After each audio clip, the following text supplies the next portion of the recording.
صحابی تھے جن کی کشتی شیطان سے ہوئی اور شیطان کو نیچے گرا کر خوب رگڑا. میں آپ کو بتاتا ہوں وہ صحابی کون تھے.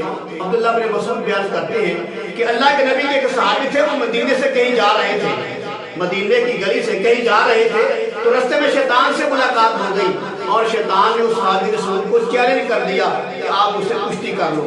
تو وہ صحابی نے شیطان کا چیلنج قبول کر لیا.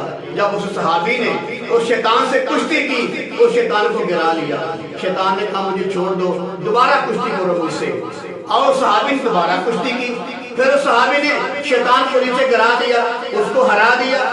اور تیسری مرتبہ پھر شیطان نے کہا کہ نہیں آپ ایک مرتبہ اور موقع دو، پھر مجھ سے کشتی کرو اور میرا چیلنج قبول کرو. اس صحابی رسول نے تیسری مرتبہ پھر شیطان سے کشتی کی، اس کو زمین پر گرایا اور اس کے سینے پر بیٹھ گئے. وہ صحابی رسول شیطان کے سینے پر بیٹھ گئے اور سینے پر بیٹھ کر خوب رگڑا خوب رگڑا.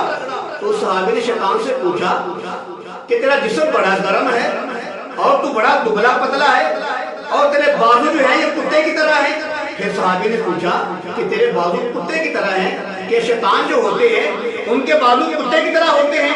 تو شیطان نے کہا نہیں، سب کے بازو کتے کی طرح نہیں ہوتے، ہماری نسل ہی کچھ ایسی ہے، جو ہمارے خاندان کے ہیں ان کے بازو کتے کے ہوتے ہیں، سب شیطانوں کے بازو کتے کی طرح نہیں ہوتے. پھر اس صحابی نے کہا کہ میں آپ کو نہیں چھوڑوں گا، مجھے پہلے یہ بتا کہ تم سے بچنے کے لیے کیا کام کرنا چاہیے کہ آدمی تمہارے شر سے بچ جائے. اور شیطان نے کہا میں آپ کو بتاتا ہوں، مجھے چھوڑ دینا. اس صحابی نے کہا میں آپ کو چھوڑ دوں گا، لیکن مجھے بتا کہ آپ سے بچنے کے لیے کیا پڑھنا چاہیے. پھر شیطان نے کہا ہم سے بچنے کے لیے آیت الکرسی پڑھنی چاہیے. جو آدمی آیت الکرسی پڑھ لیتا ہے وہ ہمارے شر سے بچ جاتا ہے. اور عبداللہ بن مسعود رضی اللہ تعالیٰ عنہ کے پاس ایک صحابی بیٹھے ہوئے تھے. انہوں نے عرض کیا حضرت صاحب یہ جو صحابی جس کا آپ نے ذکر کیا ہے کہ 3 مرتبہ شیطان سے کشتی کر کے اس کو خوب رگڑا، اس کے سینے پر بیٹھ گئے، یہ کون آدمی ہے؟ سوال کرنے کے بعد وہ صحابی خود کہتا ہے کیا یہ عمر بن خطاب تھے؟ جب اس صحابی نے یہ بات کہی تو عبداللہ بن مسعود رضی اللہ تعالیٰ عنہ نے اس کی بات سن کر ہلکا سا غصے کا اظہار کیا اور ہلکا سا غصہ کرتے ہوئے کہنے لگے کیا عمر بن خطاب کے علاوہ کوئی ہو سکتا ہے؟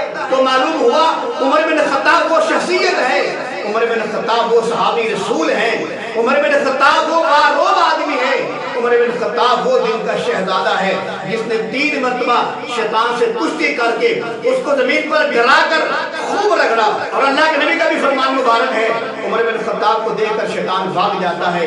اور علماء فرماتے ہیں کہ اگر کسی آدمی کو شیطان سوتے میں ختم کرے تو آدمی سونے سے پہلے شہادت کی انگلی کے ساتھ اپنے سینے پہ لکھے عمر رضی اللہ تعالیٰ عنہ. جب آدمی عمر کا نام لکھ لیتا ہے تو رات کو شیطان ان کو تنگ نہیں کرتا. تو معلوم ہوا عمر بن خطاب وہ شخصیت ہیں کہ جن کو دیکھ کر شیطان بھاگ جاتا تھا اور آج بھی ان کا نام سن کے شیطان بھاگ جاتا.